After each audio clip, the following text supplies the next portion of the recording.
आज हम उत्तक पर चर्चा करने वाले हैं। उत्तक को इंग्लिश में टिश्यू बोला जाता है। तो उत्तक पर चर्चा करने से पहले आपको कुछ बेसिक चीज़ों के बारे में पता होना चाहिए, जिसमें कोशिका। तो कोशिका क्या होती है उसके बारे में आपको प्रीवियस क्लास में बताया गया है, लेकिन आपको यहाँ पर थोड़ा सा ओवरव्यू दे देता हूँ। कोशिका किसी भी जीव की सबसे छोटी क्रियात्मक तथा संरचनात्मक इकाई कोशिका होती है। यह सरल व जटिल रूप में होती है। एक कोशी जीव में यह सरल कोशी रूप में होती है और बहुकोशिकीय जीवों में यह जटिल रूप में होती है। एक कोशी जीवों में के एग्जाम्पल मैंने लिखा है, जैसे अमीबा, पैरामीशियम, यूग्रीन, डाइटम, निर्हरित शैवाल। ये एक कोशीय जीव, इनमें जो इनकी जो कार्य करने की जितने भी कार्य होंगे वहाँ लगभग एक ही अंग के द्वारा होंगे कोशिका की एक ही।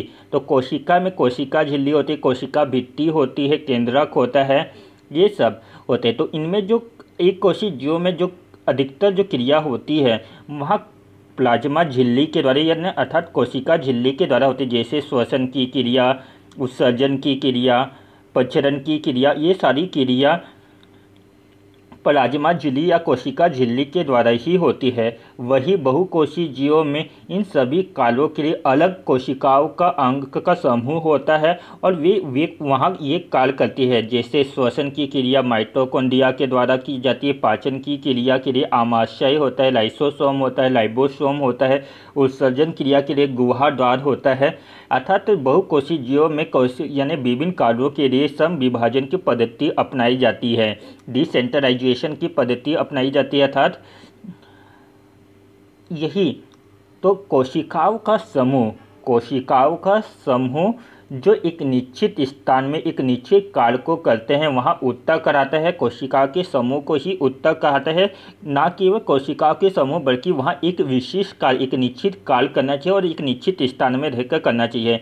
नीचे मैंने कोशिका का डेफिनेशन जो मैंने अभी जो बोला है वही लिखा है। कोशिका का विशिष्ट समूह जो कि एक निश्चित कार्य और निश्चित स्थान पर करते हैं, अर्थात समान कोशिकाओं के समूह को ही उत्तक कहते हैं। कोशिका के अध्ययन को ओटिकी कहा जाता है। कोशिका के अध्ययन को ओटिकी कहा जाता है। और कुछ कोशिकाओं के और कुछ टिश्यू के पर चर्चा करते हैं जो हमें इस लेक्चर में पढ़ना है। जैसे त्वचा में एपिथेलियम उत्तक होता है जो कि हमारे लिए बाहरी आघातों से सुरक्षा करता है। मांसपेशियों में पेशी उत्तक होता है। रुधिर में तरल संयोजित उत्तक होता है।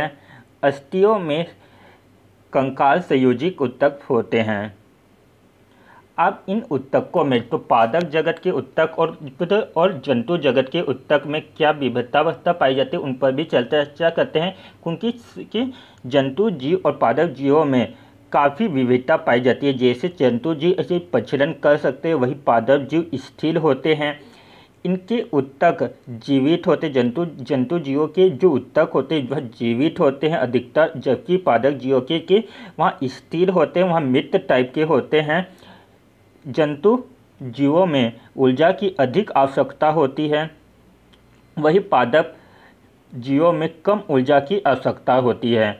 कोशिका के विभाजन समान रूप में होता है जंतु कोशिका में। पादप कोशिका में जो कोशिका का विभाजन होता है एक विशिष्ट स्पेसिफिक क्षेत्र में होता है।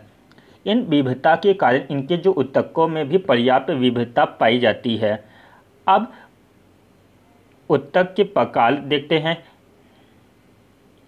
तो पादप जगत में उत्तक को उनकी वृद्धि या स्थिरता के आधार पर दो भागों में विभाजित किया जा सकता है, विभोजक उत्तक और स्थायी उत्तक। स्थायी उत्तक को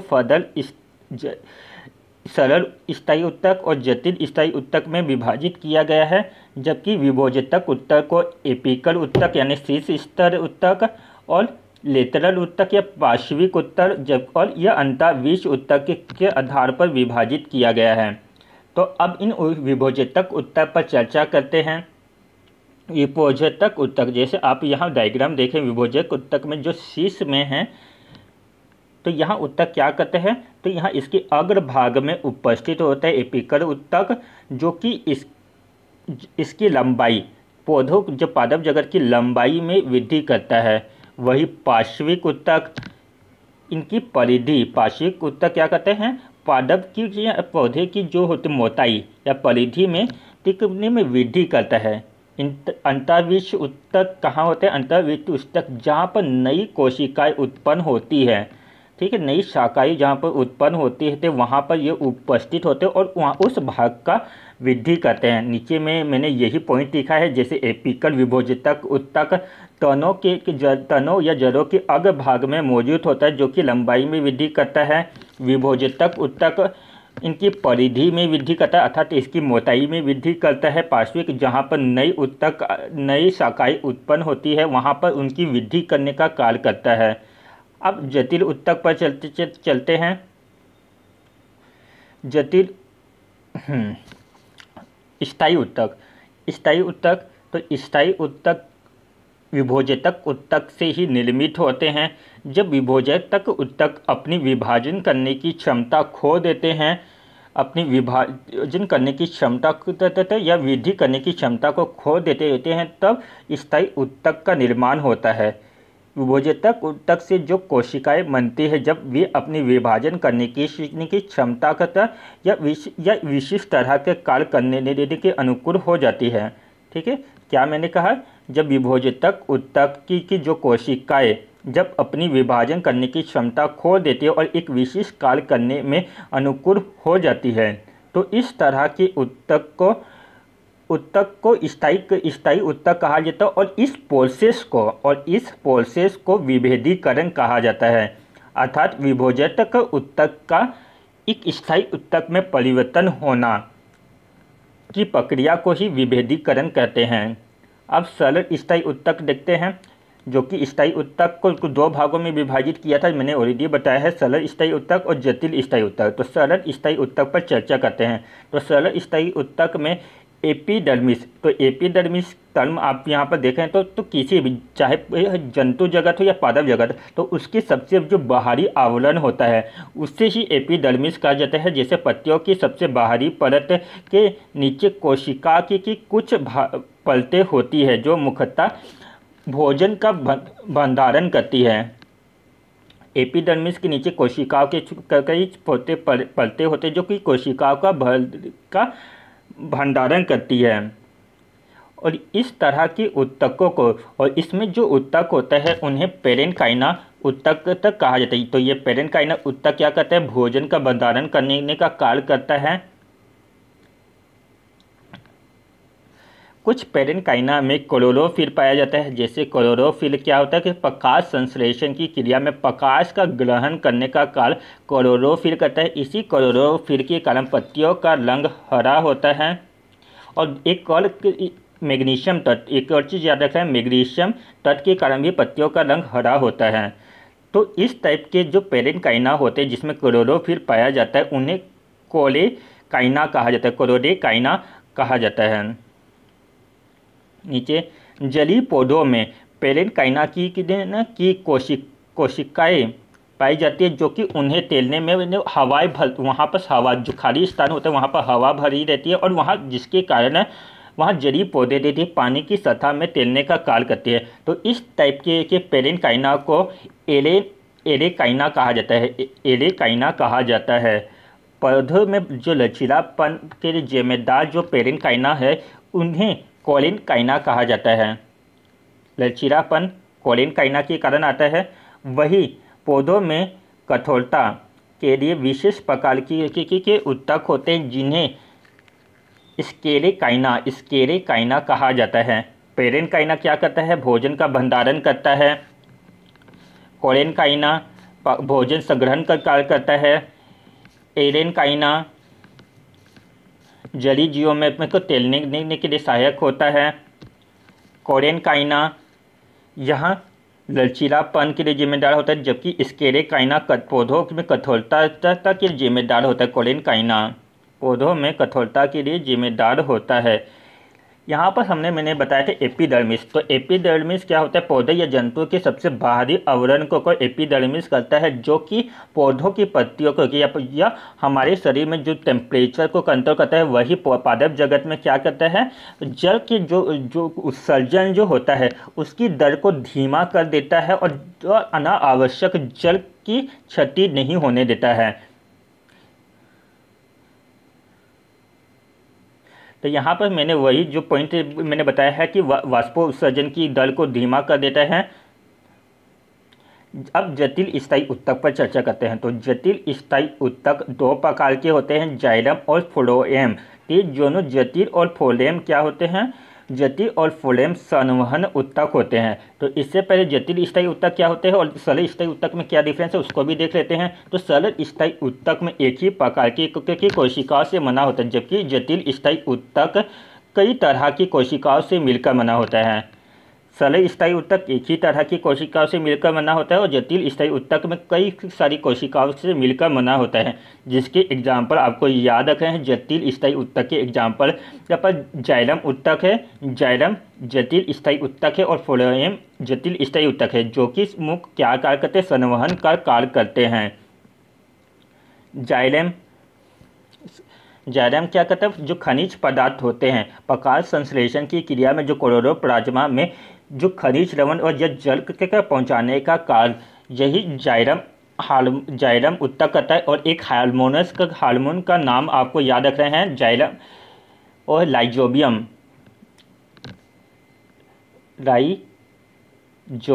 हार्मोनस का नाम आपको याद रखना है। वो भी जल के को पत्तियों तक पहुंचाने का कार्य लाइजोबियम हार्मोन्स के कारण होता है। और फ्लोएम क्या करते हैं, जब भोजन का निर्माण कर लेते पत्तियां अर्थात क्लोरोप्लाज्मा में जब भोजन का निर्माण हो जाता है तो उस भोजन को पादप यानी पौधों के विभिन्न भाग तक पहुँचाने का कार्य फ्लोएम करता है।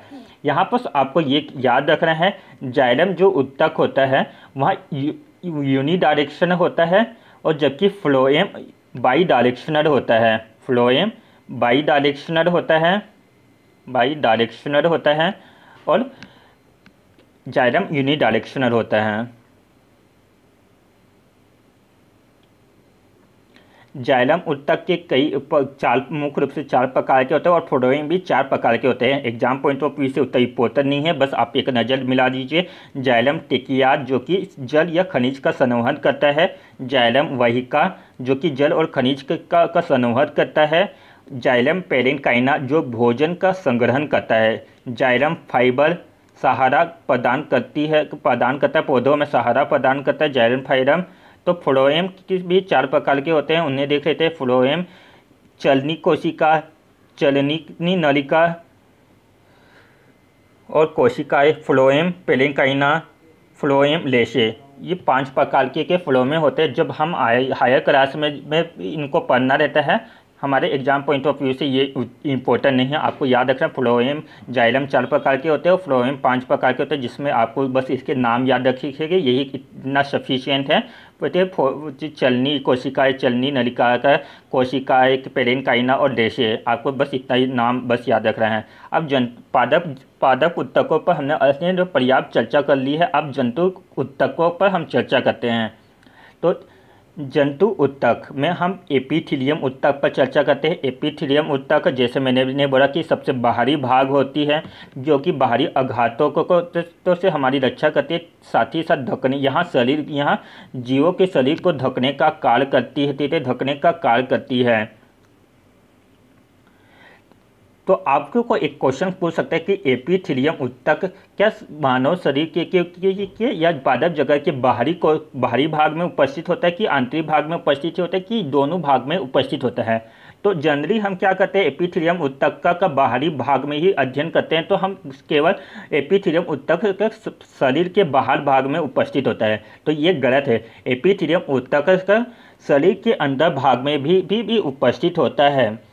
जैसे त्वचा में तो बाहरी भाग में हो गया, मुंह में उपस्थित होकर, आहार नाल में उपस्थित रहते थे। वाहिनी या नलिका भी एपिथीलियम उत्तक से निर्मित होती है।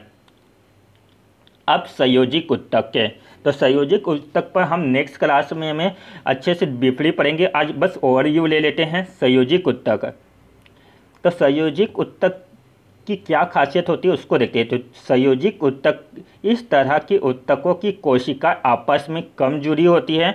संयोजिक ऊतक में जो आपस कोशिकाएं होती है आपस में कम जुड़ी होती है और उत्तर कोशिक मैट्रिक्स में धंसी होती है। उत्तर कोशिकीय मैट्रिक्स में यहाँ धंसी हुई होती है।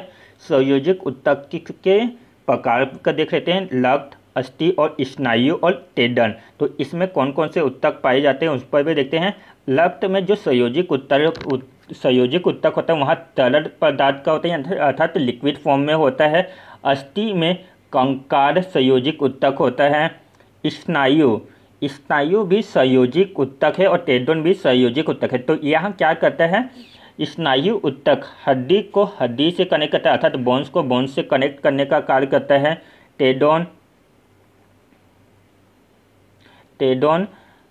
टेंडन या जिसे टेंडन क्या कहते हैं, टेंडन ऊतक क्या है, ऊतक है। पहले तो आपको याद रखना कि टेंडन हार्मोन्स है कि प्रोटीन है कि ऊतक है। तो टेंडन कोशिका का समूह है अर्थात यहाँ ऊतक है जो कि मांसपेशियों को और बोन्स को कनेक्ट करने का कार्य करता है। मांसपेशी और बोन्स दोनों को कनेक्ट करने का कार्य करता है। और एक एलियोलर संयोजिक ऊतक, एलियोलर संयोजिक ऊतक मांसपेशी और त्वचा के बीच को कनेक्ट करने का कार्य करता है। त्वचा और मांसपेशी को कनेक्ट करेगा एलियोलर संयोजिक ऊतक। टेंडन क्या करेगा, मांसपेशियों को बोन्स से कनेक्ट करेगा। स्नायु बोन्स को बोन्स से कनेक्ट करेगा यानी हड्डी को हड्डी से कनेक्ट करेगा। लक्त में तरल संयोजिक ऊतक होता है। अस्थि में कंकाल संयोजिक ऊतक होता है। नेक्स्ट क्लास में हम लक्त के ऊपर चर्चा करेंगे। लक्त तरल संयोजिक ऊतक, लक्त जिसमें इसमें हम लक्त समूह पर भी चर्चा करेंगे, आलेच फैक्टर पर भी चर्चा करेंगे और कौन सर्वदाता होते हैं कौन सर्वग्राही होते हैं प्लाज्मा में चर्चा करेंगे, कौन लक्त कणिका पर, इन सब पर चर्चा करेंगे नेक्स्ट क्लास में।